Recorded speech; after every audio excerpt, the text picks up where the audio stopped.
danger.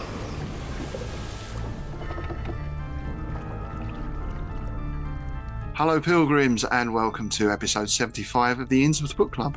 Thanks for taking the trip on the big yellow bus today into Halloween Innsmouth.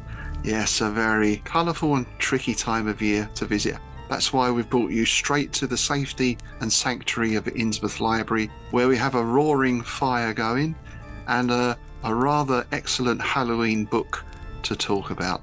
I am one of your guides, Rob Poynton. And I'm the other one, Tim Mendes.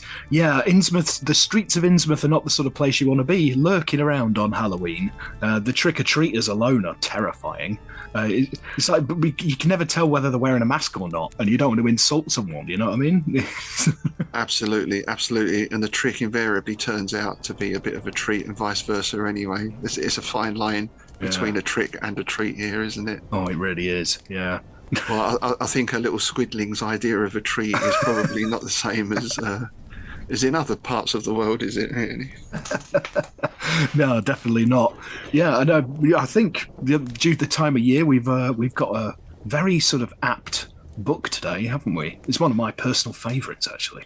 Yeah, a lot of people have spoken very highly about this, and I have to say this is the first time I've ever read it. I don't know how I've missed this. Really? For so long. I'd never even really heard about it, which is quite strange. So yeah, having heard all that, I was very interested to get into this and see what it's all about. Yeah, it's one of those books that's for myself and for a lot of other people. I didn't realise how many other people did this. It's become a sort of an October tradition because each chapter is a day in October. So people start on the 1st and read a chapter a day. I didn't realise how many people actually did that, but it's actually a lot more people than you'd think. Nice. But before we get into all that Halloween goodness, we just want to say another big thank you to everyone who helped make the Innsmouth Literary Festival such a fantastic event. It was a couple of weeks ago now, of course, but we had a great day, didn't we, Tim? Oh, we did indeed, yeah. Manic, absolutely manic day. Oh, brilliant, absolutely brilliant. Yeah, really good fun. Special thanks to everyone who came, our guests, our traders, our visitors, and of course the great team we had working for us, and Arkham Witch, and our performers in the evening as well. And for patrons, I think all the panels and Ramsey Campbell interview are now up and available for you to watch and or to listen to as well. Righty-ho then, yeah. If you'd like to all gather round the fire, we'll sit down and we'll dive into today's book. Today we're going to be looking at Roger Zelazny's magnificent A Night in the Lonesome October. Roger Zelazny was born in 1937 in Ohio, and he began writing at quite a young age, but like all of us, he had to make a living as well. So for most of the 60s, he worked at the Social Security Administration, which I guess is their equivalent of the DHSS kind of thing. Yeah. Which I thought was interesting because that was one of my early jobs, was working for the DHSS in London. Oh, was it really? the first of two parallels between me and Zelazny, funnily enough. While he was working there, he was writing part-time, but by 1969 he'd got to a stage where he could give up work and become a full-time writer. In fact, his first story professionally was sold in 1954, Mr. Fuller's Revolt. And there was a kind of progression. He started by writing short stories, gradually longer stories, into novellas, and finally into novels.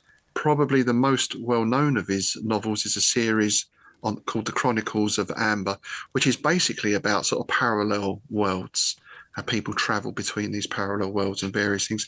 And in that and a lot of his other works, he draws very much on myth from different cultures, Egyptian, Chinese, Hindu, Greek, and so on. And of course, as we'll see in this novel, is drawing on the Cthulhu mythos as well. Indeed. Now, the other parallel is that Zelazny was a keen martial arts practitioner, which is something I do as well.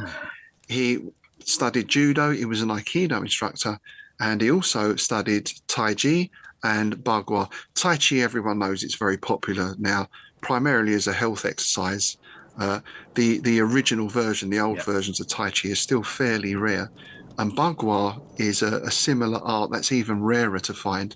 It's based on the 8 trigrams of the I Ching, quite an interesting and esoteric art. So it's interesting for me to then, as I read more of Zelazny, which I will, to see where that martial art influence creeps in as well. You know, how much of that he puts into his books. Oh, yeah. Yeah, I've never heard of that last one. Yes, very rare. People walk in a circle and then go into these very elaborate patterns. It's very fluid, very nice to watch. Right.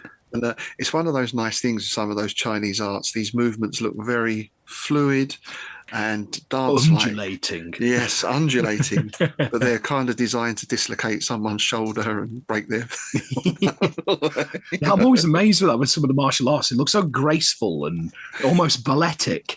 But yeah, trying to break somebody's neck, basically. All good fun. Zelazny passed away in 1995, so he died quite young. I think he was 58, which is horrible. Yeah.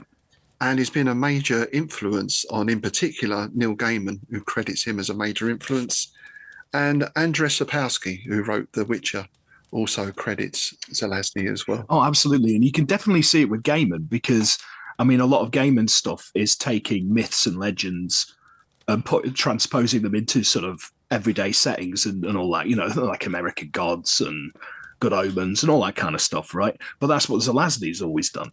Yeah, it's easy to see the influence there, isn't it? And that sort of the tone as well, that slightly comic tone. Yes. Yeah. That's something I've always really appreciated because, I mean, a lot of my stuff has a comedic tone to it. So I've always really appreciated Zelazny. Yeah. He's very good. He's very, very good one-liners you get in Zelazny's stuff. And this book is was it 1993? Was it published? Indeed. The Night in the Lonesome October was Roger Zelazny's last book. It was the last book he wrote.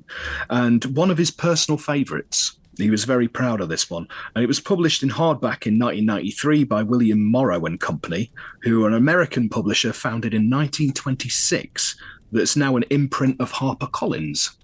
Funnily enough, who Gaiman is signed to. Oh, wow. Yeah, there you go. Full circle.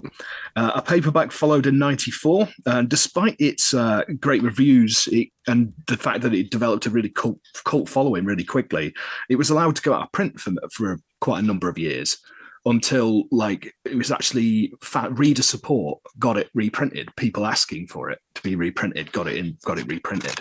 So that's quite nice, you know. It's nice when fandom does something like really positive like that because, you know, if that hadn't happened, I may not have read it, you know, because I think I got the reprint. Yeah. Yeah. And the rumor has it that Zelazny wrote the story after taking a bet. The bet was that he couldn't make any character sympathetic. And he bet I could. I bet I could make Jack the Ripper sympathetic. Wow, so that's where that comes from. So that's where it comes from. Apparently, I mean, this has been cited a lot over the years. This, you know, it's been stated a lot that it came from a bet.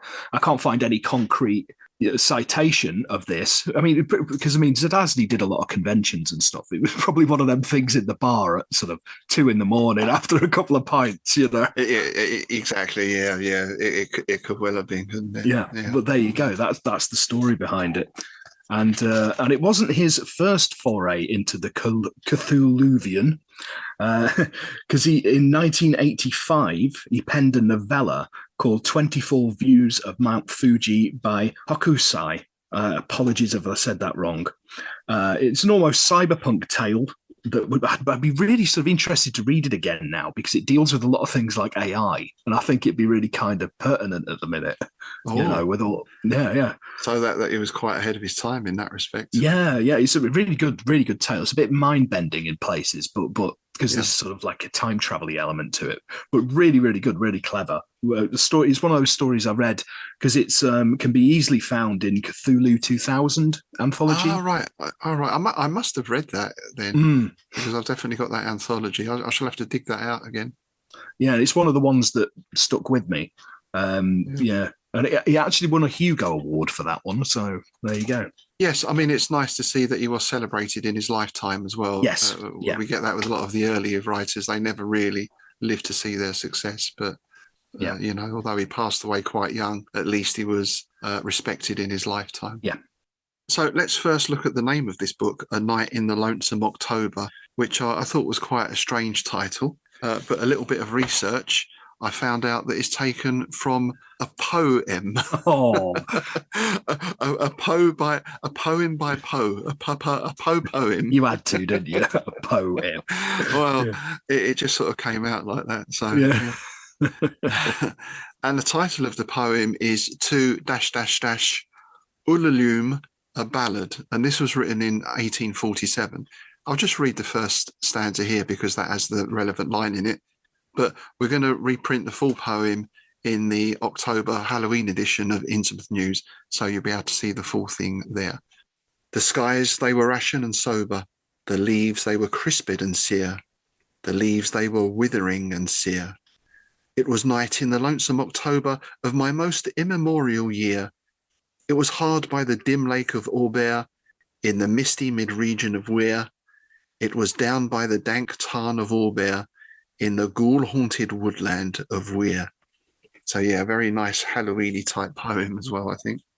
And of course, it's also referenced in Lovecraft's At the Mountains of Madness. Nice. Yeah. Yeah, it's one of my favourite poems of Poe's, you know. Obviously, because obviously you've got the Conqueror Worm and the Raven, and then that comes like a close third, I think, for me. Yeah, yeah.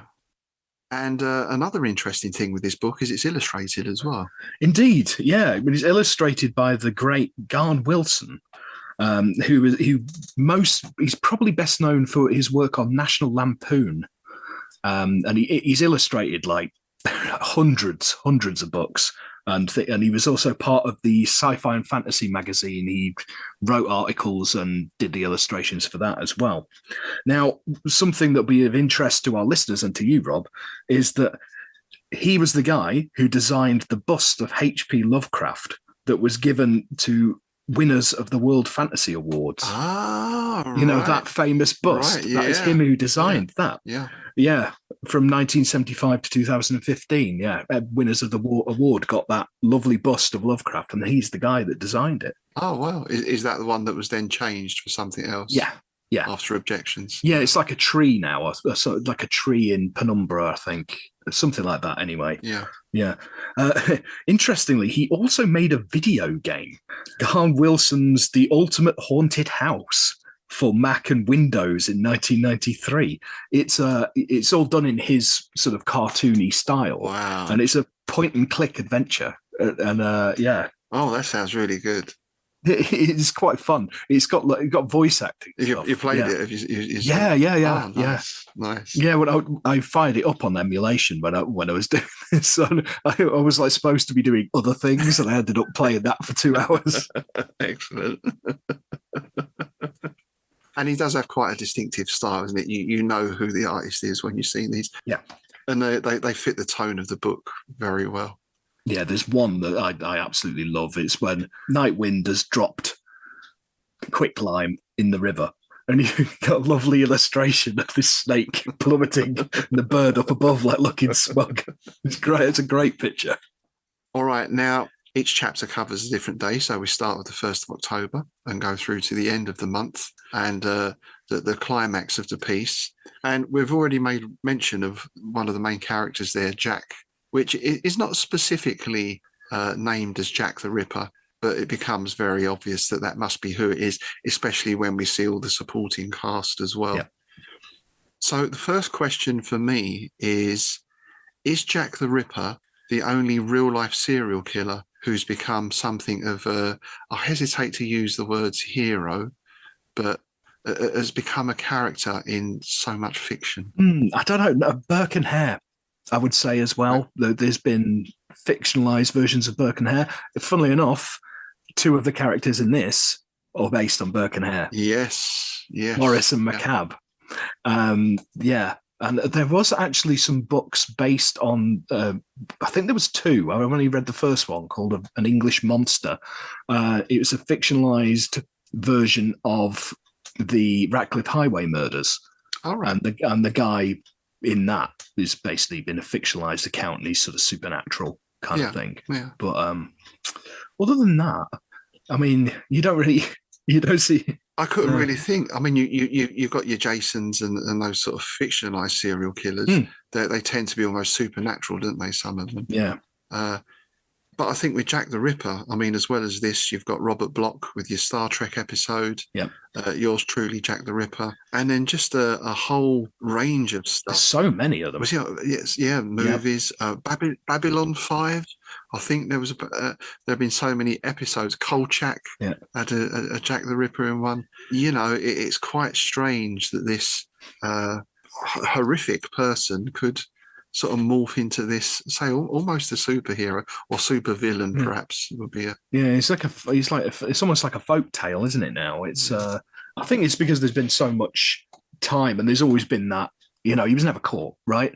So there's that mystique. That's the thing, and there's that mystery. Is if he'd have been caught and he was a 4'5", whatever, from social inadequate, then it kind of reveals him for what he is, perhaps, I would say the only one comparable would probably be the Zodiac Killer in the States. Right. Because the Zodiac has popped up in episodes of TV and things like that as well. And again, I think he's basically the America's, he's sort of their parallel. Yeah, because he was never caught either. He was never, no, exactly. And he sent the letters, and it was the same hysteria and all that kind of stuff, even though it was much later, it was in the 60s. Yeah. But I think Dirty Harry, the first Dirty Harry movie, that's a fictionalized version of Zodiac killing. Of course it is. Scorpio. Yes. Yeah. So, I think he'd be the only one.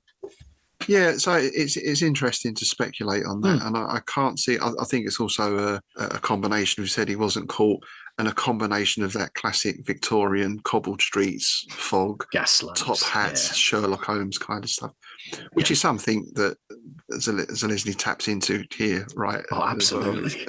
Yeah. So but funnily enough, the story isn't told from the point of view of Jack the Ripper, but from his dog Snuff. Well, I say dog, we can get into that as we go along, but to the outside world, he's a dog. I love that. I remember the first time I picked it up, and it was just like, okay, I'm already in weird territory right on the first line. Hello, I'm a dog, sort of thing. I am a watchdog. My name is Snuff. I live with my master Jack outside of London now. I like Soho very much at night with its smelly fogs and dark streets. It is silent then, and we go for long walks. when you put the pieces together about Jack being Jack the Ripper, that takes on a whole new meaning. Yes, yeah, and there's quite a lot in this that is implied, isn't there? Yeah, and especially because I think we know all these characters so well, don't we? Because basically, what is going on, there's going to be spoilers here, but then we always have spoilers anyway. Basically, what is going on is something called the game, in which we get the impression there are two opposing forces, the openers and the closers. Yeah. And what they look to be trying to open or close are portals or gateways that are going to let Cthulhian monstrosities through, basically. I think that's kind of what is happening. Yeah, well, I think the best thing to do, actually, to summarize that, would be, there's actually a paragraph here from October the 28th, and it's actually the rat Bubo talking to Snuff, and he basically sums it up really quite nicely here. So I'm just going to quickly read that. And he proceeded to tell me the story of how a number of the proper people are attracted to the proper place in the proper year on a night in the Lonesome October when the moon shines full on Halloween and the way may be opened for the return of the elder gods to earth, and of how some of those people would assist in the opening of the way for them, while others would strive to keep the way closed. For ages the closers have won, often just barely, and there were stories of a shadowy man, half mad, a killer, a wanderer, and his dog, who always showed up to attempt the closing. Some say that he was Cain himself, doomed to walk the earth, marked. Others say he had a pact with one of the elders who secretly wished to thwart the others. None really knew. And the people would acquire certain tools and other objects of power, meet together at the designated spot, and attempt to work their wills. The winners walked away. The losers suffered for their presumption by a reaction from the cosmic principles involved in the attempt. Then he named the players and their tools, adding an awareness of the calculation, of divinations, of magical attacks, and of defences. So I think that sums it up really nicely. That sums it up very nicely, yeah. And one thing that struck me there was that mention of Cain as well. Yes. The idea of the eternal wanderer, because that's popped up in other fiction. I think, well, Karl Edward Wagner's hero literally called Cain. Yeah, absolutely. And also, wasn't one of the vampire films, fairly modern ones, wasn't Dracula Cain? I think I saw that as well. Yes, yeah, and there's also in Supernatural as well. One of the lead characters in that gets the mark of Cain, and he meets Cain to get the mark removed. And this is part of what we referenced earlier, right? Zelazny drawing on all these different myths, because we've got the Cthulhu mythos in here and one or two other things. But I think for me, the nicest thing of this was his drawing on what you might call the like the universal monster mythos, isn't it? Oh, absolutely. And that's one thing that I loved about it the first time I read it. Because, I mean, I tried not to tell you too much about it. So you probably had the same joy I did the first time I've read it, of trying to work out who everybody was. Like going, it's... Yeah. So we've got all of these characters, and each one has a familiar. Mm-hmm. And the familiar kind of corresponds. So we have the Count, who is obviously Dracula, whose familiar is the bat Needle. I love Needle. He's such a little arse. And we've got a sort of Dr. Frankenstein character who's creating, what does he call him? The Experiment Man, I think. Yeah, the Experiment Man. He's even got a little Igor, hasn't he? He's got this little servant who goes out digging up corpses. We've got a Rasputin character whose familiar is the snake you mentioned earlier. Quick Lime. He's my favourite. Yeah, that was interesting because we've talked about the tools that some of them have. Now he's got the mark of the Necronomicon, hasn't he? Yes, yeah. From old Alhazred himself. Yes. Who gets a good mention quite early on. Yeah. And going back to our classic monsters, we've got the Wolfman turns up, doesn't he? Mr. Talbot. Yeah. Which, interestingly, that was the name of the character in the film, The Wolfman. Yes, absolutely. Yeah. Lon Chaney. Lon Chaney. I thought that was a lovely little touch, that. Yeah. Although with that character, he doesn't seem to be on one side or the other. No. And they're not quite sure about him. And he calls himself an anticipator. Yeah. It's like he gets a glimpse of things that are going to happen in the future. Though, of course, he comes out right in the end, doesn't he? Yeah. It's because of his moon madness. He doesn't know which way he's going to go because he hasn't quite got control over it on a full moon, has he, or something? Yes, that's it, yeah. Because I thought, like, early on, there's a really nice scene that Snuff's walking, near London, near the city, and he hears a howl and then a curse afterwards. And then the following day, they find a body with the throat torn out. And people are like, was that you? Yeah. To Snuff, he's like, no, it wasn't me. But it's never actually explicitly said. But from what you piece together later, that was Talbot losing control. Yeah. Although he can affect a change with the use of certain drugs where he has more control of himself, which comes into play later on with another classic character who's brought in, the great detective, which, of course, is Sherlock Holmes, who spends most of the story in disguise. Well, in particular, disguised as a woman, which is funny. As an American novelist or something, isn't it? Or something. Yeah. Oh, it's brilliant. Yeah, and there's Watson as well. Yeah, Watson's not ever named, is he? He's not specific. It's just the assistant, isn't it? I think. Well, I guess at the time this was written, there was still all that copyright issues. Of course. Yeah. You couldn't say it was Holmes and Watson because the Conan Doyle estate would have come knocking on his door. But of course, it's the great detective. You can say great detective, and he just mentions a deerstalker and a pipe, doesn't he? And everyone knows. Yeah, and the fact he plays a violin with the gypsy camp. Yeah, and of course, no classic monster lineup would be complete without a Dracula, who is referred to as the Count, as we said. And this was an interesting character because it's Dracula. He's got to be a bad guy, and yet, again, spoiler alert. Is on the side of the closers. And I thought this was an interesting move on Zelazny's part, because if we think about our D&D alignments, you could say the Cthulhu entities are chaos. There's no rhyme or reason to what they do. And someone like Count Dracula is going to be lawful evil, right? Yeah. So he's on the side of law. His lawful bit is stronger than the evil side. Yeah. So I think, what did he say near the end? I like this world the way it is, or something. Exactly, which I thought was really interesting because I wondered if Joss Whedon had read this, because in series 2 of Buffy, I believe, towards the end, Angel has gone bad. He's Angelus again. Him and Drusilla are going to destroy the world, right?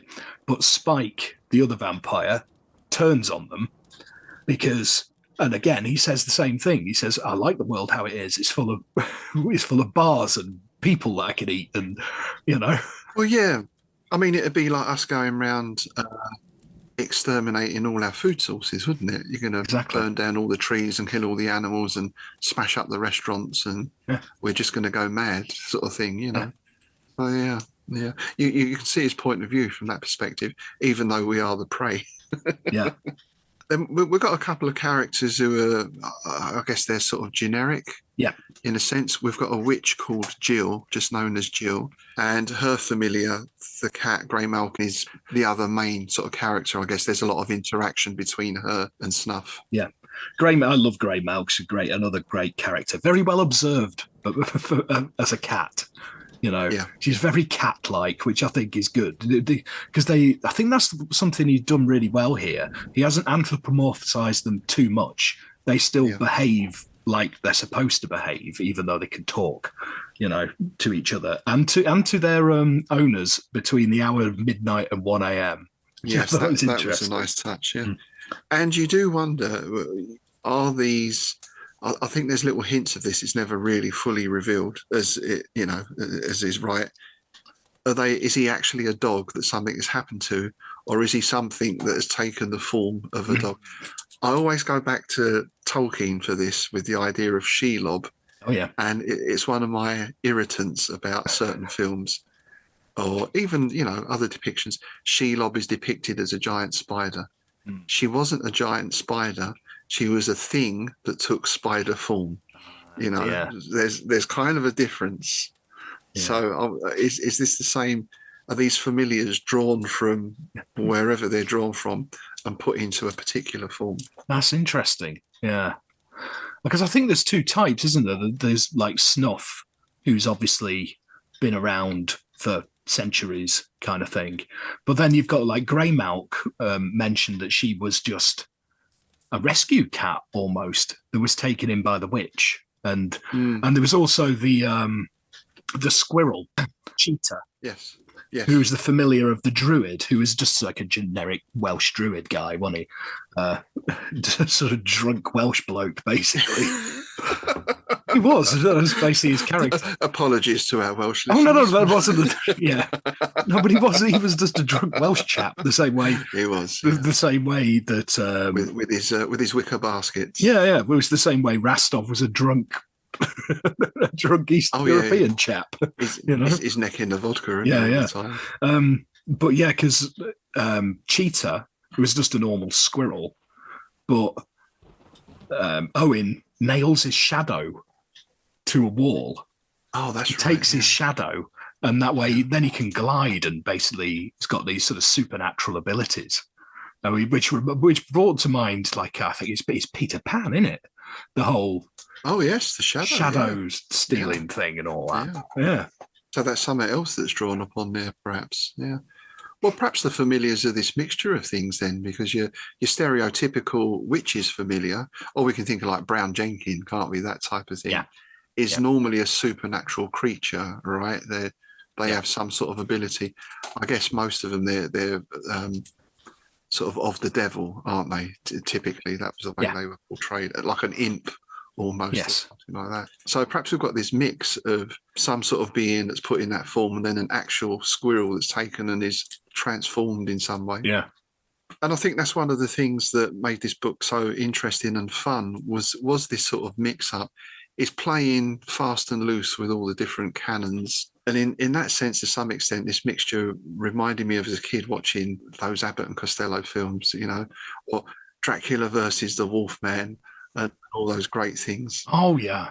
And it reminded me there was a set of bubblegum cards, probably would have been the early 70s, that had all the Universal monsters on with amusing little speech bubbles on. And that, so it was the Mummy, and, you know, Bela Lugosi, Dracula. Oh, yeah. And at the same time, there was all these magazines coming out like Monsters of Filmland and all that sort of stuff.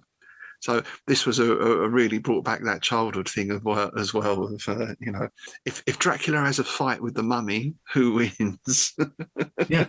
Well, there was always the thing with a kid, wasn't it? As a kid, wasn't it? Who'd win in a fight? I mean, I still do it today. Like, who'd win in a fight, Godzilla or Cthulhu?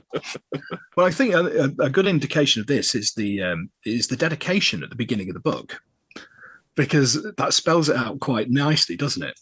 So, to Mary Shelley, Edgar Allan Poe, Bram Stoker, Sir Arthur Conan Doyle, H.P. Lovecraft, Ray Bradbury, Robert Bloch, Albert Payson Terhune, and the makers of a lot of old movies. Thank you. Yes. Those lovely old black and whites Saturday afternoon. Yeah, marvellous. Yeah. Oh, Albert Payton Terhune, by the way, might be an unfamiliar name. He certainly was to me. Yeah.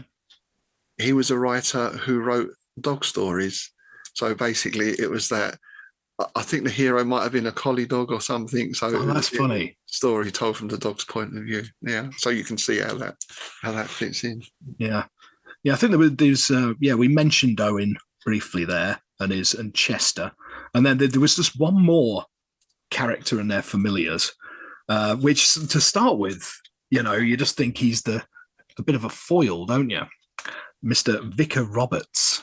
Yes. You think he's a bit of a foil to begin with, but it turns out he's got an albino raven called Tekala, and he's a cultist of Nyarlathotep. Yes, yeah.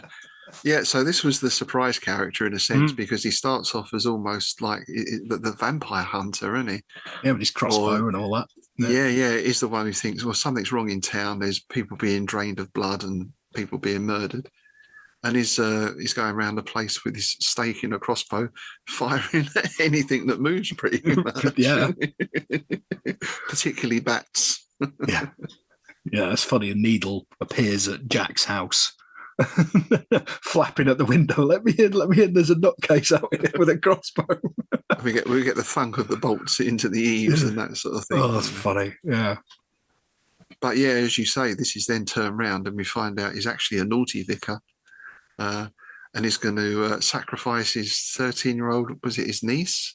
Oh, it's his stepdaughter. Or his stepdaughter, yeah. She's going to be the sacrifice to help open the portal on Halloween night. So yeah, they the eavesdrop on him, don't they? Quick lime and snuff. They eavesdrop, and he's performing basically a rite at midnight on one of the days. And it's interesting because if you read it, it's an inverse of the Song of Solomon. Oh, right. Yeah. With added EA Nyarlathotep in there. I didn't catch that. Yeah. Oh, that's cool. And the other thing we should mention are these things as well, because one of the things, or several of the things that Snuff is watching, are the things. We've got a thing in a trunk, a thing in the wardrobe. There's a thing in the cellar.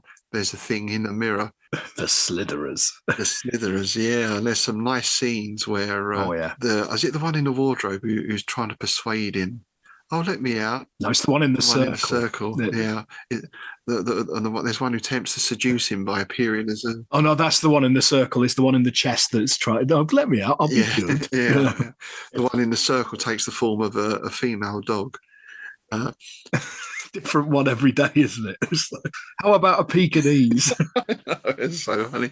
But Stuff being a dog has got a sense of smell, and he's thinking, no, you don't smell like a female dog, you smell like a thing. It makes me laugh. There's the one because this happens, it's a sort of recurring joke for like 2 or 3 days to this point, and then the other day turns around and flips him the paw, doesn't it? And it's Snuff's line that it's not easy to turn your paws in that direction. Really giving him the finger. Brilliant. Yeah, I love the slitherers in the mirror. It's like these pesky, like slithery pseudopody snake things, right, that change colour. They turn into all these weird and wonderful wacky colours. And they try and find flaws in the glass and break out, don't they? They're basically a right pain in the arse, these snake things. Yeah, it's such a nice one. That, and again, you see that in, mirrors in myth is quite a thing, particularly in Greek myth that I can think of. I'm sure in lots of others as well. But even that idea of, You know, the first time you get that thing of if you look at yourself in a mirror, and you see all the little yous going away, like Umma Gumma. in yes, Umma Gumma. There you go. Pink Floyd's Umma Gumma album cover. yeah. And it's almost like they are this window onto another world or another place, you know. And there's so many stories, of course, about things coming out of mirrors or people going into mirrors. I like the fact that these things, because to begin with, basically it's Snuff's routine. Is he wakes up, he does the rounds, he checks each thing, and then he goes out and does his prowling and sees what's going on with all the other players. And then he comes back and checks them again. And then he can sit down and talk to Jack. It's almost like he's got a daily routine, isn't it? Yeah. And for most of the book, you're like, well, why have they got these things? What are they for? And it turns out that they were supposed to be a backup plan. They were supposed to be an escape plan, weren't they? That if it all went sideways, they were going to unleash these things and do a runner. So you wonder where these things are from. They're different things from the tentacles that are coming through the portal at the end. Yeah. So which mythos are these from? Well, the thing, I mean, how I got it was because obviously Jax and Snuff have taken part in this game many times. Maybe these are from previous attempts. Maybe these are things they caught on previous occasions, because they obviously, because spoiler alert again, as is always the way in these things, all well-laid plans, God laughs, right? And somebody arses about and there's a storm and it basically they get out and there's a tremendous fight scene. I thought that was a great scene. Because these things, they escape, and instead of all attacking, they do what things do. They start attacking each other as well. So it's basically a Pier Sixer in this house, isn't it? It's a full-on brawl. You know, it's like a barroom brawl going on. And but they managed to catch one of the slitherers in a half-drunk bottle of port. Brilliant. And I thought in that aspect, I could see a game developing out of this. I mean, potentially some sort of RPG or something game where you each play a character who has a familiar and you're involved in this titanic battle. And you're not quite sure who's on what side and that sort of thing. Yeah, interesting you say that, because it did serve as inspiration for the digital board game October Nights Games. Oh, I'm not aware of. Which I've never heard of, but I will be looking into it. And also the Russian adventure game Sherlock Holmes: The Return of Moriarty was apparently based on it. So that's another one I'm going to go and try and find later. Well, if anyone here has played either of those, then do let us know. It'd be very interesting to hear. Yeah, I definitely need to track down the adventure game. It seems like the sort of thing I need to play. So just hope that there's an English translation. The other aspect of Lovecraftian lore we get in this, which came as a bit of a surprise, really, I wasn't expecting it at all, was this extended flying trip over Dreamland. It kind of popped out of nowhere, and that went on for quite some time, right? It was at least a couple of pages. A pretty vivid and accurate, as far as I can remember, almost like a gazetteer of Dreamland. Yeah, I love that scene. Again, the first time I read it, it completely blindsided me, because like one of Snuff's roles is to calculate where the ritual site is going to take place. Oh yes, we should mention that. Yeah. So he maps out from the locations of where the players are set, and sort of, you know, it's obviously in the center kind of thing. So he maps out from each place and tries to find the ritual site. But because there's some unknowns in there, like they don't know whether Larry's involved, the great detective's involved. There's another sort of curveball, but we'll get to that in a bit. So for most of the book, he hasn't a clue. Yeah. You know, it's been a real problem.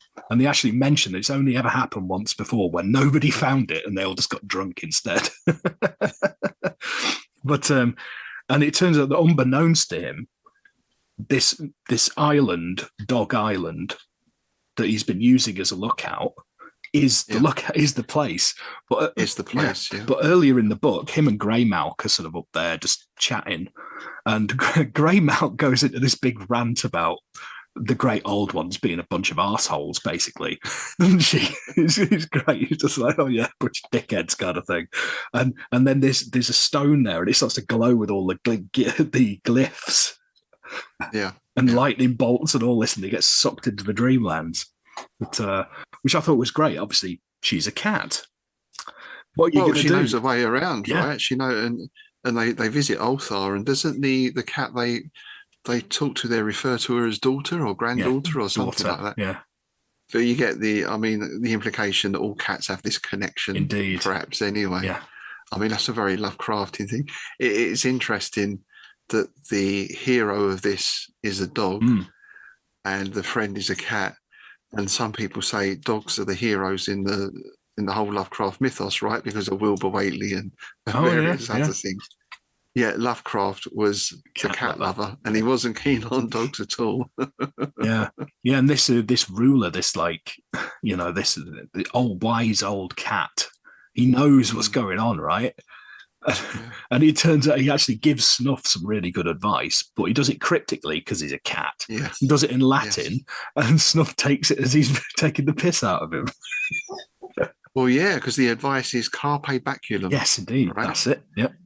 Now, I knew what carpe meant because carpe diem, God is a fish. But carpe baculum, sorry, I had to slip that one in. Just taking a mouthful of coffee then. That's one of my favourite little puns. Yeah. So I looked up baculum because I didn't have a clue. And it turns out, or at least the meaning that I found was baculum means penis bone. Which... yeah, you might be surprised or not to hear humans don't have anymore, or we might have a vestige of it. Yeah. But certain animals actually have a penis bone. Yes, they do. Yeah. Hence the expression boner, I suppose. Yes, indeed. So I suppose you could take that as seize the penis bone.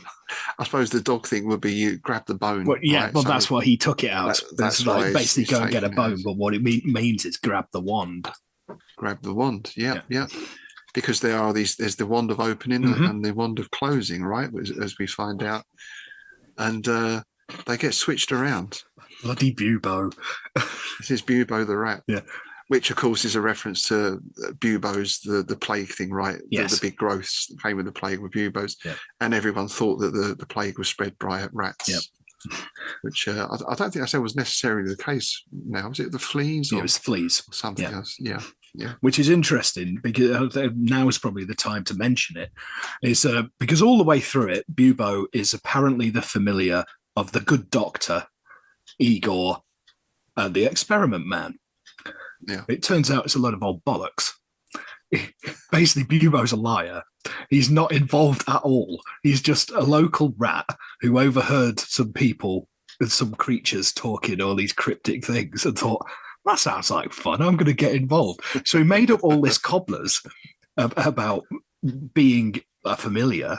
And it turns out that the good doctor and the experiment man, he's nothing to do with it. He'd just gone there for a bit of peace and quiet. Yeah. They're like neutral. You can imagine the doctor's going from place to place, creates an experiment man. It all goes wrong. So he has to move somewhere else, that kind of thing. Well, but it's the rat who gives us all the explanation at the end, Indeed. or near the end, pretty much, isn't it? It's like the one who's been, like you say, listening in on all these conversations and has pieced it all together, because it's quite difficult to piece out what's going on from what you read. From Snuff's point of view, is fairly in the dark a lot of the way. And until we get Bubo's explanation, then you think, right, okay. Yeah, it's because by their very nature, because for most until the moon rises, isn't it? They're all sort of pally. It's only when the moon rises that shit gets serious, right? And then from that point on, they're divided into the two sides. Before that, they all sort of intermingle and talk, but no one wants to let on what side they're on. Yeah. Because after that point, they can do divination and find out. But before that, so Snuff's trying not to tell people he's a closer, but he's also trying to find out if the other people are openers and closers. Yeah. And the only time he does actually cock up once, but it's the Grey Malk who'd already worked it out. Yeah, yeah. Um, and they kind of remain friends they despite did, that, don't they? yeah. That was quite Well, nice. I thought that was. I really like Grey Malk, the character, because she's such a typical cat. Okay. Jill's an opener. Not really kind of cool with that. It's just, that sounds like a lot of hassle, kind of thing, you know. So she's more than happy at the end when it all, because obviously she's been told by the other cat what's going to happen. Yeah. So she's like, Snuff, you stand here with me. Because obviously they told her, because that's what he said, seize the wand, right? Because Yes. Bubo had switched them. Jack doesn't know, so he's trying to close it, but unbeknownst to him, he's actually trying to open it. Is actually opening it. He's got the open wand. Yeah. Yeah. And Snuff snatches the wand out of his hand. Yeah, and that's why Grey Malk told him to sit there, because she was in on the whole deception in the first place. So basically, Jill, the opener, ended up closing it. Yes. So basically, Grey Malk manipulates the whole thing, if you think about it. Well, that's a very typical Very cat, right? Yeah. Yeah. And that's where the Count returns as well, because we should mention, of course, that at an earlier point, they find the Count's resting place and find a staked skeleton in the coffin. Yeah. But it turns out that's just something the Count has planted there. Because, of course, like any good Dracula, he's got several resting places. And he wants to fade into the background a little bit. And I like this bit. He kind of turns up at the end like an avenging hero almost, doesn't he? Yeah, it's almost superhero-esque, isn't it? Because he sort of blots out the moon, doesn't he? It's almost like Batman. Yeah, it was. It was like something out of a Batman movie. And I love the way this was described. The Count flowed forward. That's so nice. No single limb seemed to stir, but suddenly he was there beside them. Then he raised his arms out to the sides, his cloak dependent therefrom, and he moved them forward, completely engulfing the men within its folds. He stood thus for only an instant, arms across his chest, before a succession of snapping sounds could be heard. He opened his arms and they fell to the earth, to lie at odd angles, blood emerging from their ears, noses and mouths. You dare, the vicar cried, you dare to touch my people. The Count turned his head slowly, raising his arms again. You presume, he said, to address me so. That's so good. You had to do it in that way. You had to compel the ghost, didn't you? Nice. Yeah, it's another one of those really good moments. I think the whole book is packed full of those kind of moments. Because, I mean, as we mentioned, these people are there to either open or close. Well, they've all got tasks and rituals they need to complete. So it's like there's a lovely scene which subverts your expectation. Quite early on in the book, Jack the Ripper's out in London with his knife in the fog, stalking a woman. What do you think is going to happen, right? But he just goes up and, excuse me, madam, and cuts off a bit of a dress and walks, because that's all he needed, right? Yeah. And then later on, because they all need various body parts, right? It's a ritual. So they go to the graveyard. It's like they've got a marketplace going on. It's like, oi, anyone got a kidney? That was funny when and the illustration there was that lovely, bits of arms and legs being tossed around. Yeah. And that sort of thing. I mean, it really put me in mind of Monster Mash and that sort of stuff, Indeed. Not just the song, but the whole album, which is a fantastic record. Oh, it's brilliant. Interestingly, that Gahan Wilson video game opens with the original version of the Monster Mash. It's the theme music. Brilliant. Yeah, and I was thinking throughout this as well, there was like cartoons like the Groovy Ghoulies and that kind of thing. I couldn't help but seeing this as one of those cartoons, that sort of 70s cartoon style. Same. Even like a little Scooby-Doo type thing, I would love it. You can really, really picture it, can't you? That's interesting you said that, because that's precisely how I've always visualized it, in that sort of Hanna-Barbera-esque kind of, 50s, 60s, that color palette, lots of purples and blues and yellows for light and all that. That's how I picture it. Those sound effects when someone runs, they stand on the spot for a bit. Somebody needs to do it. I mean, I'm surprised nobody has done a cartoon adaptation. This is one of those rare occurrences where I don't want a live action version of it. I want Right. I want an animation. I want a proper animation of this because you can just imagine like Quicklime when he's got a hangover sitting on a rock. Because Quicklime also lives inside the Rasputin. Rostov's stomach. Yeah, he lives in isn't Rostov's it? stomach, and obviously drinking a which is load of quite disquieting. and he's drinking a load of vodka. So poor Snake's got a massive hangover the day after, right? And he's lying on a rock, and he like I've been there so many times. It's like I want to die, just kill me, you know. I'm never doing that again. Yeah, never again. Yeah, and in terms of cartoon or animation, I think like Rankin Bass as well.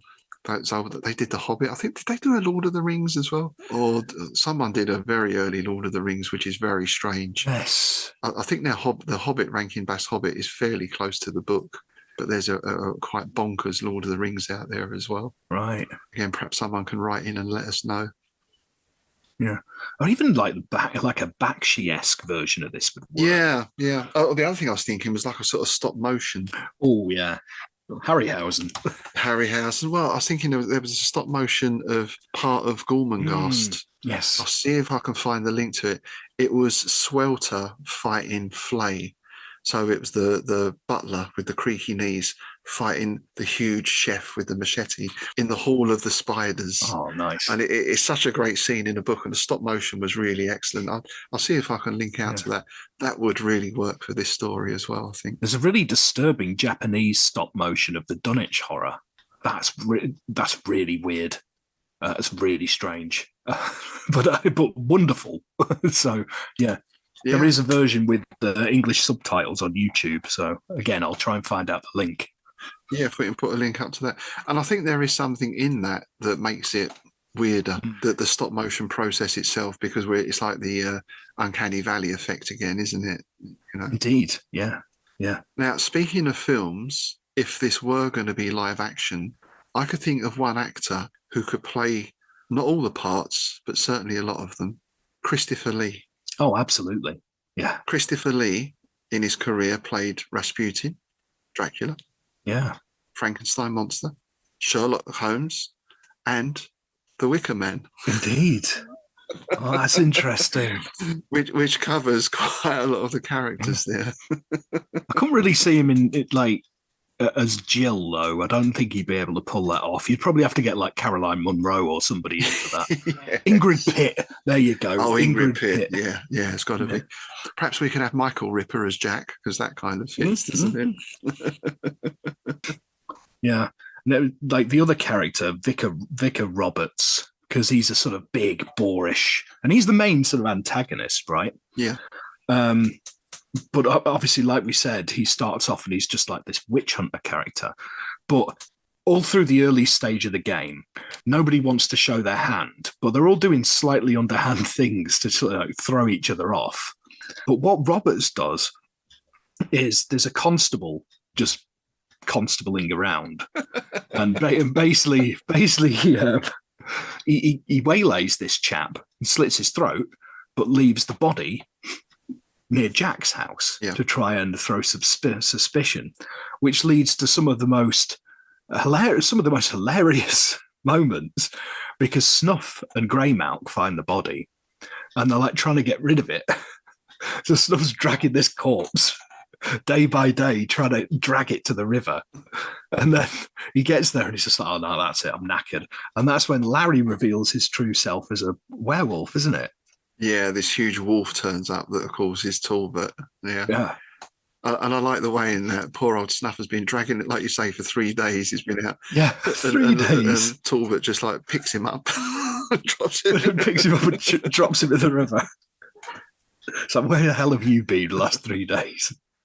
Yeah, it does really makes me chuckle, because again, you can just picture it in a film, like sunrise to sunset, you know, still dragging. Yeah. And we should mention, of course, speaking of werewolves, we get another huge wolf appears at the end to kind of help with the defeat of the openers. Indeed. And that turns out to be the great detective in wolf form. So the speculation there was, it talks earlier about researching the drugs that Talbot was using. Well, as the woman, yeah. Yeah. He was like, I'm into botany. Yes, Linda Enderby. He That's spends it. a lot of his time in disguise as Linda Enderby when he's not up trees looking at things through binoculars. But yeah, so does Sherlock use these drugs to temporarily turn himself into a wolf, or has Sherlock become a werewolf, or Yeah, I like the way, again, it's quite ambiguous because it just said this was the great detective unveiling his best disguise yet, or something, I think was the line. Yeah. His most perfect disguise yet. So there's an implication there that he may have actually become a wolf. Yeah, yeah, yeah. Mask upon mask, so to speak. Mm. Mm. Yeah, so throughout the story, it's all building up to the end of the month. When the moon is right, the stars are right, all the rest of it.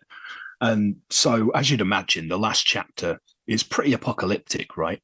They all make their way up to those that are still alive. So I should probably mention another way Roberts tries to influence it and get the upper hand is it's him that tries to kill the Count or whatever. Yeah, because the druid dies, doesn't he? He's gone. Well, that was the Count killing the druid in reprisal, wasn't it? Right. Yeah. That's what it was sort of meant to be. Yeah. But it's all sleight of hand, and that's what I love about it. It's like none of these characters are good in any way, shape, or form. But he's right; he won his bet because you are rooting for the closers because they're less douchebaggy than the other ones. Well, we can kind of cope in their reality. We can't cope in Nyarlathotep's reality. Well, this is it, isn't it? This is it. At least we know our place with Dracula. We know where we stand. Yeah, exactly. Yeah, so on the night, they all assemble on the hill, and they're in sort of a semicircle. But the vicar's got his stepdaughter on the slab, ready to sacrifice her. And Grey Malk and Jill have tried to veto this, but they've been overruled by the vicar and the Burke and Hare characters. They're sort of like, yeah, no, we're going to kill her. So plans have already been put in motion with the werewolf, and Snuff's also been talking to the great detective, hasn't he? Yes, yeah. They have quite a conversation, don't they? Those two. They do. And I like this because Snuff's go-to defence, like when he first meets the Count, is just to turn into I'm a dog, hello, kind of thing. Tongue lolling. Yeah. Yeah. And Sherlock just says, yeah, look, I know you're not just a dog, so you can dispense with all that bull, Yeah. Yeah. And I like that. If you understand me, just nod. Then, so they're basically Snuff's again been sort of putting plans on plans and all the rest of it. But the wild card is that stupid bloody rat, right? Because they put all these these totems and things they've been collecting, like finger bones and all this kind of stuff. They put it in the fire. The portal's starting to rise. They whip their wands out, and the closers are actually winning. So Boomer was like, "Oh bollocks!" But as this is going on, you get some absolutely tremendous scenes in here. Yeah, the Bane around the Bane fire, and it's sort of smoking. I love that word, by the way, the Bane fire. That's really evocative. It's great, isn't it? Yeah, and the vicar's basically doing his incantations, and he's sort of you get lots of like E.A. Shub-Nigguraths and E.R. Nyarlathoteps and all that other good stuff, right? And everything starts going really weird. And I love this. It's one of the most psychedelic scenes in a book. The vicar spoke another word. Grey Malk was suddenly striped like a small tiger. This too passed quickly. Tekala was starting to look like a vulture. Suddenly, Jill was an ancient hag, bent forward, hook nose almost touching her jutting chin, strands of white hair hanging about her face. I glanced at Jack and saw that he suddenly wore the shaggy head of a great brown bear, yellow eyes staring forward, saliva running from the corners of his mouth. Looking downward, I saw that my fur was blood red and moist, and I felt as if horns jutted from my brow. I had no idea what I might resemble, but Grey Malk drew back in alarm. The boar spoke again, and the word rang like a bell in the chill air. The Count was suddenly a skeleton wrapped in black. And so this sort of thing continues on. The pale mushrooms sprang up all about us, and a shifting of breezes brought me sulphurous scents from the fire.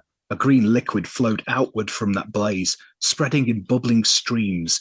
The chanting now seemed to contain all of our names. Macab had become a woman whose painted face began to peel off in long strips. Beside him, Morris was an ape. And then all their heads stopped swapping. So you've got a cat with a bear's head, and it just keeps going round and round and round, doesn't it? And building up. And all the while, these poisonous-looking mushrooms are sort of sprouting and turning black and popping, and it is like the worst acid trip you could possibly imagine. But you can really see that in visual terms. Again, as an animation or something, you can see how that, especially in that style, right? Very flashy lights and that sort of thing going on. Yeah, the time-lapse stop motion on the mushrooms, sort of blooming. But yeah, it's incredibly vivid.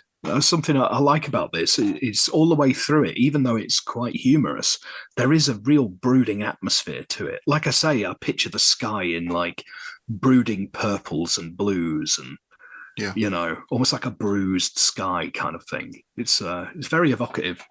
And I think the other feeling this gives me is like the Nightmare Before Christmas. You've got that whole town that is this. Yes. And this strikes me, we don't really get a sense of, no one's going to Tesco's, are they, sort of thing, or popping in. No.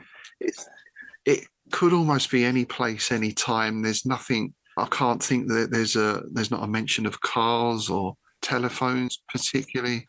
No, they take because it's obviously it's basically set 1888. Right. And there is one mention, they take a hansom into town once, but that is it, Oh, right. So that's about all that puts it. But I guess this was something Zelazny wrote about a lot, this idea of parallel worlds and different dimensions. Indeed. And it feels like that's what you're in here, that slightly alternate dimension. Yeah. Like you get in your Marvel comics, right? Alternate history, what if Conan walked the earth and joined the Avengers? Well, that was a series, right? Conan joins the Avengers. We're into that sort of mashup territory, I suppose. But it feels like a coherent one. There's obviously these rules to what is going on. Well, the rules of the game. Rules of the game. We don't quite know what the rules are at the start. It's not like we're sitting down to play this. No. It's like if you come in and someone was playing an RPG or something and you sat and started watching and you'd be thinking, what the fuck is going on here? Why are they rolling those dice? Well, that's Bubo, right? Yeah. That's Bubo's role in it, is that observer all the way through. And he's sitting there going, what are they doing? What are they talking about MP and HP and all this kind of shit for?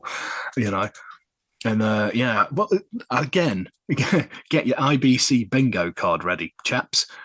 It's almost like a liminal space, isn't it? There you go. It's almost like they cross the river, and it's like because even though they're sort of within Greater London, it doesn't feel like it, does it? It almost feels like there's nothing else there except these isolated houses. It doesn't feel like they're in a street, because that's not how it feels. It's like there's fields and marshes, and so it's almost like a pocket universe, sort of off to the side. Well. Yeah, again, a little bit like those Star Trek episodes where they beam down and they're like the Squire of Gothos or something like that, which is probably the best Halloween Star Trek, maybe, I'm thinking off the top of my head. It's its own enclosed little world, and outside it's just mist and fog, and it's got its own particular rules for this very specific thing that's going on. Almost like, again, to use a Marvel reference, the WandaVision. Yeah. That 1950s sitcom land that she's made for herself out of grief. Yeah, it's almost like it's similar to that. It's got its rules, it's got its confines, and it's interesting because they do talk about civilian animals, but you never see. There's never mention of civilian people.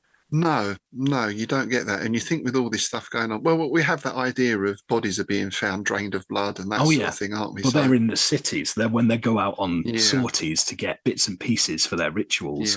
Because obviously it's hinted that at the start of the book, it would have come just after the double event. Right. So Catherine Eddowes, who had a kidney removed. Right. And it's hinted at that was part of something he needed for one of his things. And there is that aspect. Is that a little bit disturbing that you're using these murders and you're casting them in almost a good light because this is something that needed to be done in order to stave off a greater evil or something? You know, that's a little bit questionable, perhaps. Yeah, I don't know, because it's never, the thing is, that's my take on it. It's never actually explicitly said. Yeah, yeah. It's just, I think that because of my knowledge of the murders. Sure. I mean, I could be completely way off there, but, you know, but yeah, it is very interesting.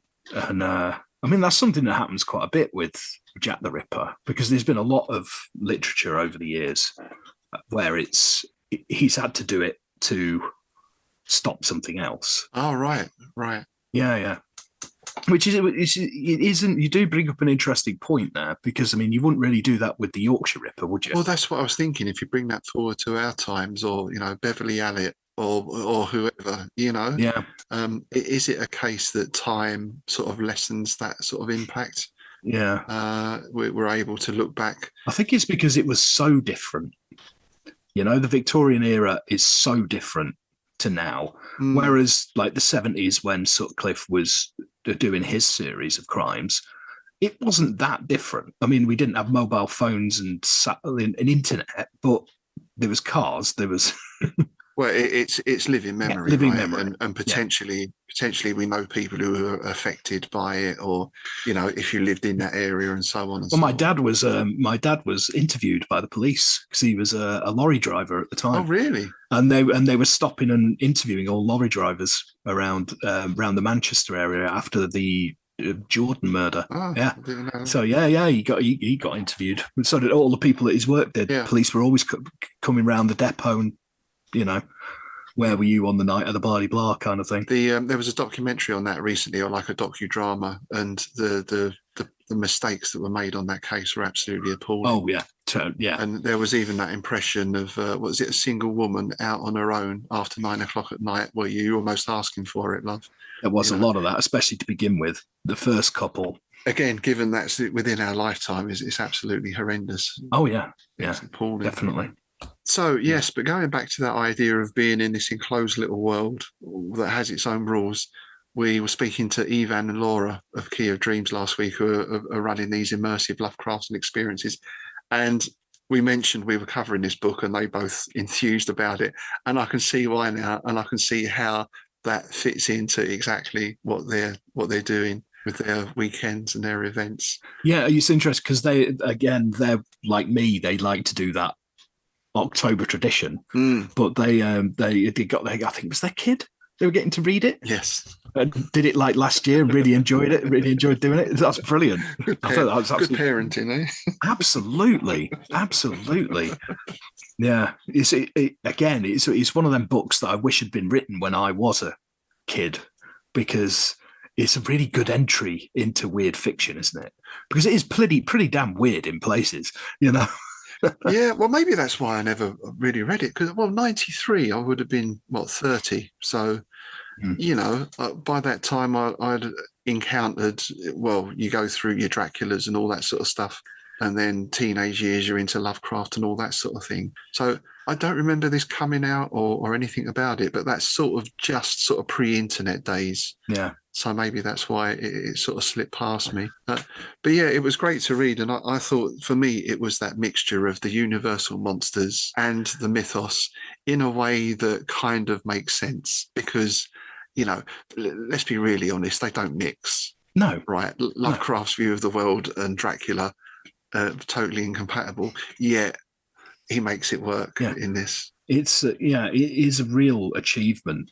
Because this is the sort of story that on paper, right, you write the synopsis down on paper, it looks absolutely ridiculous. And the chances of it not working are incredibly high, right? The fact he manages to do it with such aplomb, it's like because there is a great deal of tension going, especially when you get like past that point where the moon's right. and things are escalating and bodies are turning up. You got that nice time thing, right? So it automatically has that tension with it because we know we're going up to the 31st and it's all got to be resolved by then. So it adds that. But yeah, imagine pitching this if someone came to you and said, right, it's going to be Jack the Ripper and Dracula versus Nyarlathotep as told by a talking dog. You say, oh, yeah, thanks very much. We'll call you. Really. Yeah, exactly.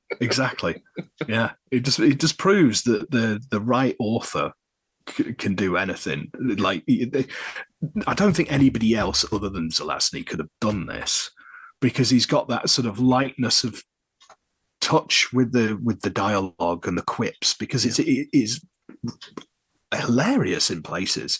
Like some of the interactions. Like when is it Needle the Bat gets Quicklime drunk on plums, or is it the other way around? No, he feeds the bat fruit, to get him drunk on fermented fruit. Yeah, to try and get information out of him. It's just hilarious.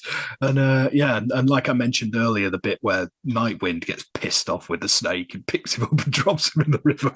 And I think in that sense, you can see, because we heard it recently, Neil Gaiman's Shoggoth's Old Peculiar. Indeed, yeah. You can see the influence in things like that. Very, very definitely. Yeah, of course you can.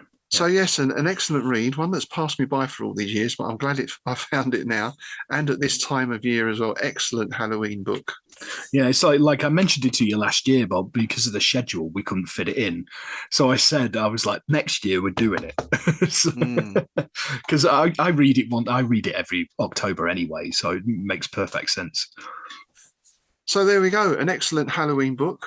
If you haven't read it already, dear listener, then I think we both heartily recommend that. If you have read it and you agree with us, or perhaps you disagree with us, perhaps you think it's a mashup too far, perhaps you think that would have HPL spinning in his grave, then do let us know. You can get in touch, of course, via our Facebook page or leave us a message on Patreon. We do have a Discord set up that we've been using for the ILF, but we do have a page on there for the podcasts. So we're going to start posting on there a little bit more.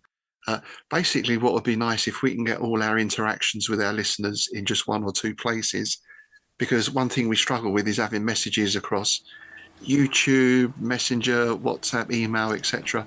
So we do apologise if we do miss any of your comments, which we may do from time to time. So that's it for this week. I hear the bus is pulling up outside. Our driver is, look, it looks like he's fending off some festively decorated zombies there. No, it's all right. He's given us the all clear. Yeah. It's just the local ghouls. It's all right. So we're going to have to rush down to the bus in a minute. Now, we're delighted to say that for our next visit to Innsmouth, we have Mike Mason of Chaosium. He's going to be popping into the Gilman house for a chat with us. So we're really looking forward to that. And following that, I believe we're starting something of a sort of new series. Sam, we're going to start our look at Cthulhuvian, Lovecraftian television, aren't we? It's going to be sort of like a mini-series within the overall show, where we're going to look at various TV shows that took on Lovecraftian and cosmic themes. Yeah, I think the idea is we're going to pick a series and then maybe look at one specific episode from that series. So we'll obviously have our own picks. And we're going to see if we can get some guests to come in as well on that. I mean, I think I'm going to take a really shot in the dark guess here, but I'm guessing yours might be something to do with the blue police box spinning through. No, actually, probably not, because we've already done that. Oh no, we have already done that because we've done that. No. I'm thinking of a great big red spaceship. Right. Yeah, I got you. Yeah. Well, I think my first one is going to be the UFO TV series. Oh, nice. I've got a few. I can't. It's like, because I really think we need to do Quatermass as well. Yes. Well, perhaps our listeners can let us know. There's Children of the Stones and all sorts of great Stone series. Tape. Yeah. So do let us know what you think. And I'm sure we'll be getting some guests in as well. That's going to take us up to at least Christmas and maybe even into the new year, because I suspect that's once we open that can of worms, there's going to be a lot of wriggly things coming out. Yeah, I've just thought of another one just as we were talking: Sapphire and Steel. Oh yeah, there were some good ones in that. yeah. Oh, there's so much, isn't there? Yes, yeah. Please do let us know what you would choose for that as well, and we'll see if we can cover as many of those suggestions as we can. For our patrons, as we mentioned at the top of the show, the Ramsey Campbell interview and both panels are now up for your viewing, and the October Halloween edition of Innsmouth News is going to be out very soon. Should be out within a few days of this being broadcast. I think there's going to be a feature on Poe in there. That Poe poem will be in there. There'll be some some pictures and a report on the Innsmouth Literary Festival and a few other bits and pieces as well. So keep an eye out for that. If you'd like to join our patrons in supporting the show and getting all those goodies, as well as bonus content for the Innsmouth Book Club and Strange Shadows, just head on over to our Patreon site for all the details. I see Patreon is undergoing a bit of a change at the moment. Have you seen all that stuff? Yeah, it's all very confusing. There's like chat and all kinds of stuff on there now. It's like I haven't been on there for a while, and I went back and it's all completely different, and there's all these new features. So. Yeah. So we're going to be taking a look at those, and as we mentioned on Strange Shadows the other week, probably tweaking our tiers a little bit to reflect those changes. The good news is the Redbubble store is now open. So over this coming week, I'm going to be updating that, and we'll get a link out for that as well. That's going to be a whole range of T-shirts and mugs and various other bits and pieces. And our patrons will get a discount code for all those goodies as well. You're just trying to take all my money, aren't you? That's what it is. T-shirts. You know what a sucker I am for merch. Whether band merch, anything. So whenever I go to a gig, I have to take an extra £100 with me, just because I know I'm just going to be buying lots of crap. Well, to be honest, I look around at T-shirts, and because I've got an account with a few T-shirt printers, I sort of look around at stuff, and I think, yeah, I end up designing my own. I think, I'm going to put this on there, and just for me, but now I can put them on the Redbubble store as well, so everyone can have one. Well, I'll give you a couple of the ones I've designed, because I've got some of my own as well. My parental advisory tentacles and spiffing tentacles old chap, Oh, marvellous. I think we need to investigate the possibility of tweed T-shirts. I don't know if anyone does those. Could you imagine tweed T-shirts? That's what they call smart casual look, isn't it? Smart casual tweed. I love it. All right, and on that sartorial note, I think we best make a dash for the bus before the next wave of ghouls arrive. And given the time of year, we're going to play out with a suitably spooky London track. This is My Band of Phobias from our first album. This is a track called Haunted London. Have a great Halloween, everyone. It's goodbye from me, Rob Poyton. And it's goodbye from me, Tim Mendes.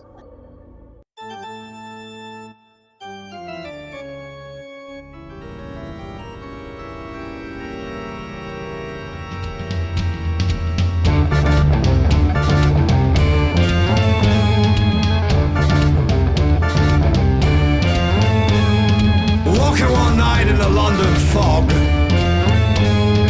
heard a howl and it wasn't a dog.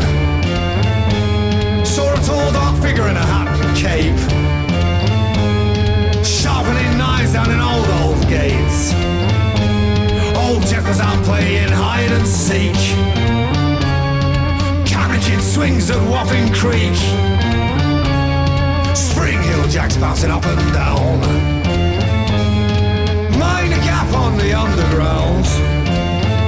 Haunted London, after midnight it's a stream. Haunted London, Moriarty has a scheme. Haunted London, well you're sure to get a fright. Haunted London.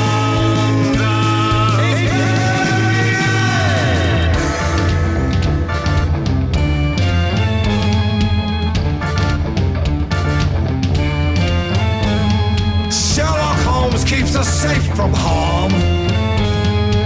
Amber Lynn tucks her head beneath her arm. Dr. Fives plays the vibes at Malvine Square.